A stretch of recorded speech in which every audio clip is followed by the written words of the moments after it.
So நான் ரீசெண்டாக Google play ஸ்டோரில் ஸ்க்ரீன் கோ ஹீரோ அப்படிங்கிற ஒரு 2D கேமை பார்த்தேன். இந்த கேம் ரொம்பவே சிம்பிள் தான். சின்ன சின்ன ஆப்ஸ்டக்கல்ஸை தாண்டி போகணும், அவ்வளோதான் அந்த கேமு.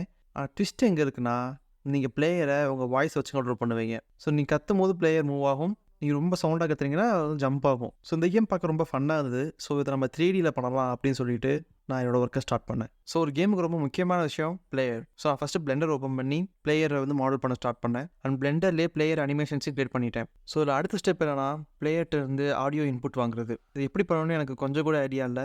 ஸோ ஆன்லைன் நிறையா சர்ச் பண்ணி கடைசியாக ஒரு வெளியே எப்படியோ ஆடியோ இன்புட் வாங்கிட்டேன். ஸோ இந்த ஆடியோ இன்புட் பார்த்தீங்கன்னா டெசிபிள் வந்து உங்களுக்கு கால்குலேட் ஆகும். ஸோ இந்த டெசிபிள் வேல்யூ வந்து பர்டிகுலர் த்ரெஷ்ஹோல்டுக்கு கம்மியாக இருக்கும்போது பிளேயர் வந்து கிரவுண்டில் இருப்பார், மூவ் ஆவார். இல்லை ஒரு பர்டிகுலர் வேல்யூவை தாண்டிடுச்சு அப்படின்னா ஒரு குறிப்பிட்ட செகண்ட்ஸ்க்கு பிளேயர் வந்து ஃப்ளை பண்ணுவார். ஸோ நான் இதை எப்படி பண்ணேன் அப்படின்னா, இன்புட் வேல்யூ வந்து த்ரெஷ்ஹோல்டோட கம்மியாக இருக்கும்போது கிராவிட்டி வந்து ஆனில் இருக்கும். ஸோ பிளேயர் வந்து கிரவுண்டில் ஃபாலோ ஆவார், கிரவுண்ட்லேயே இருப்பார். And once the input value வந்து த்ரெஷ்ஹோல்டில் தாண்டிடுச்சு அப்படின்னா நான் கிராவிட்டியை வந்து ஆஃப் பண்ணிடுவேன். அண்ட் பிளேயரை கிரவுண்டில் இருந்து 2 மீட்டர்ஸ் வந்து மேலே மூவ் பண்ணிடுவேன். ஸோ ஒன்ஸ் த இன்புட் வந்து த்ரெஷ்ஹோல்டுக்கு கீழே வந்துருச்சு அப்படின்னா நான் அகெயின் கிராவிட்டி வந்து டேர்ன் ஆன் பண்ணிடுவேன். ஸோ பிளேயர் வந்து கிரவுண்டில் ஃபாலோ ஆவார். ஸோ பிளேயர் ரெடி பண்ணதுக்கப்புறம் நான் லெவல்ஸ் ரெடி பண்ண ஆரம்பித்தேன். ஸோ இந்த கேமில் மொத்தம் 5 லெவல் வைக்கலாம் அப்படி சொல்லி பிளான் பண்ணி இப்போ என்னோடய ஃபஸ்ட் லெவலில் ஸ்டார்ட் பண்ணேன். ஸோ ஃபஸ்ட் லெவலில் பார்த்தீங்கன்னா ஸ்பைக்ஸ் இருக்கும். பிளேயர் வந்து அந்த ஸ்பைக்கை டச் பண்ணாங்க அப்படின்னா லெவல் வந்து தோற்றுருவோம். அந்த ஸ்பைக்ஸ் டச் பண்ணாமல் எண்ட் வரைக்கும் போயிட்டாங்கன்னா லெவல் வந்து ஜெயிச்சிருவோம். இதுதான் வந்து ஃபஸ்ட் லெவல். அண்ட் செகண்ட் லெவலில் பார்த்தீங்கன்னா பிளாட்ஃபார்மை சின்ன சின்ன பீஸாக வந்து பிரேக் பண்ணேன். அண்ட் அதில் மூவிங் பார்ட்ஸையும் வந்து வச்சிருந்தேன். அண்ட் லெவல் 3ல் பார்த்தீங்கன்னா மூவிங் பாக்ஸ், ஒரு சாலிட் பிளாக் வந்து பார்த்தீங்கன்னா மேலேருந்து கீழேயும் கீழேருந்து மேலேயும் வந்து மூவ் ஆகும். ஒரு பர்டிகுலர் டைமிங் வந்து இது ஆகும். ஸோ அந்த டைமிங்குள்ளே நம்ம அந்த பிளாக் கிராஸ் பண்ணி போகணும். இதுதான் லெவல் 3. லெவல் 4 பார்த்தீங்கன்னா சர்க்குலர் பிளேட்ஸ் இருக்கும். இந்த பிளேட்ஸ் வந்து ரெகுலர் இன்டர்வலில் from left to right and right to left வந்து மூவ் ஆகும். அந்த டைம் பீரியட்குள்ளே நம்ம அந்த பிளேட்ஸ் வந்து கிராஸ் பண்ணி போகணும். ஸோ இதுதான் லெவல் 4. அண்ட் லெவல் 5ல் பார்த்தீங்கன்னா நான் முன்னாடி யூஸ் பண்ண எல்லா ஆப்ஸ்டக்கிள்ஸுமே சேர்த்து கம்பைன் பண்ணி லெவல் 5 வந்து கிரியேட் பண்ணியிருந்தேன். ஸோ லெவல்ஸ் கிரியேட் பண்ணியாச்சு, பிளேயர் கிரியேட் பண்ணியாச்சு. பட் இந்த லெவல்ஸை வந்து பிளேயர் வந்து ஆக்சஸ் பண்ணணும். ஸோ அதுக்காக ஒரு ஹோம் ஸ்க்ரீன் வந்து நான் கிரியேட் பண்ணேன் வித் 5 பட்டன்ஸ். ஸோ ஒவ்வொரு பட்டன் கிளிக் பண்ணும்போது நம்ம ரெஸ்பெக்டிவ் லெவலில் வந்து நான் லோட் பண்ணிட்டேன். ஸோ இப்போ பிளேயர் வந்து கேமுக்குள்ள வந்தோடனே ஃபஸ்ட்டு இந்த மெயின் ஸ்க்ரீனுக்கு வருவாங்க.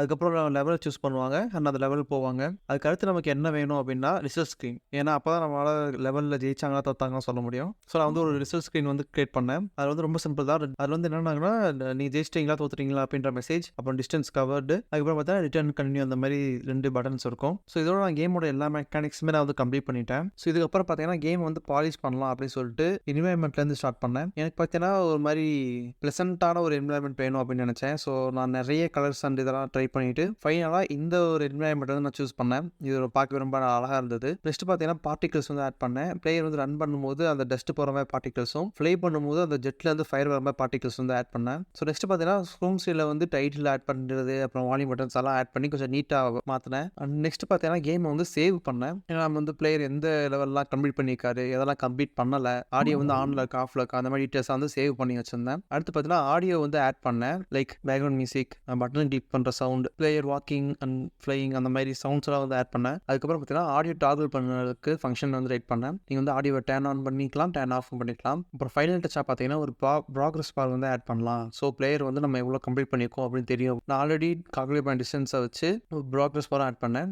பட் இதை பண்ணுறதுக்கு முன்னாடி பார்த்தீங்கன்னா இன்னொரு விஷயம் ஆட் பண்ணேன். என்னன்னா, ஸோ ஃபஸ்ட் லெவலில் நம்ம டிஸ்டன்ஸ் ட்ராவல் பண்ணுவோம் இல்லையா, அது வந்து 50% ஆர் மோர் வந்து இருக்கணும். அப்போ தான் வந்து நமக்கு செகண்ட் லெவல் வந்து அன்லாக் ஆகும். அப்படி இல்லைன்னா நமக்கு ஃபஸ்ட் லெவல் மட்டும் தான் இருக்கும். ஸோ இதேமாரி அடுத்த லெவல் வந்து ஒவ்வொரு லெவலும் அன்லாக் ஆகிட்டே வரும். ஸோ இந்த மெக்கானிசம் வந்து இம்ப்ளிமெண்ட் பண்ணேன். ஸோ இதோட நான் மொத்த கேமே கம்ப்ளீட் பண்ணிட்டேன். இதில் வந்து பெருசாக அடுத்த லெவல் ஆட் பண்ணுறதோ இல்லை கமர்ஷியல் ரிலீஸ் பண்ணுறதோ எதுவுமே வந்து பிளான் பண்ணல. இந்த கேம் பண்ணுறதுக்கான மெயின் ரீசன் பார்த்தீங்கன்னா, நான் வந்து Godot இன்ஜின் வந்து ஸ்ட்ராங் ஆகணும், கேம் டெவலப்மெண்ட்லேயும் கொஞ்சம் ஸ்ட்ராங் ஆகணும் அப்படின்றதுக்காக பண்ணேன். ஸோ இந்த கேமில் பார்த்தீங்கன்னா நான் 15 டேஸ் கிட்ட ஒர்க் பண்ணேன். அண்ட் இந்த கேமுக்கு இவ்வளோ டைம் ஸ்பெண்ட் பண்ணதே போதும் அப்படின்ற மாதிரி தோணுச்சு. அண்ட் இதோட நான் அந்த கேமில் வந்து முடிச்சிட்டேன். அண்ட் இந்த கேம் எப்படி இருக்குன்றதை கமெண்ட் பண்ணுங்கள். Stay tune for more videos. So இதே மாதிரி நிறைய வீடியோ பார்க்கணும்னு நினச்சிங்கன்னா சேனலை சப்ஸ்கிரைப் பண்ணி வச்சுக்கோங்க. என்னோட அடுத்த ப்ராஜெக்ட் வந்து நான் வந்து ஸ்டார்ட் பண்ணிட்டேன். ஸோ அதை பற்றி வீடியோஸ் நான் வந்து போஸ்ட் பண்ணுவேன். Stay tune guys.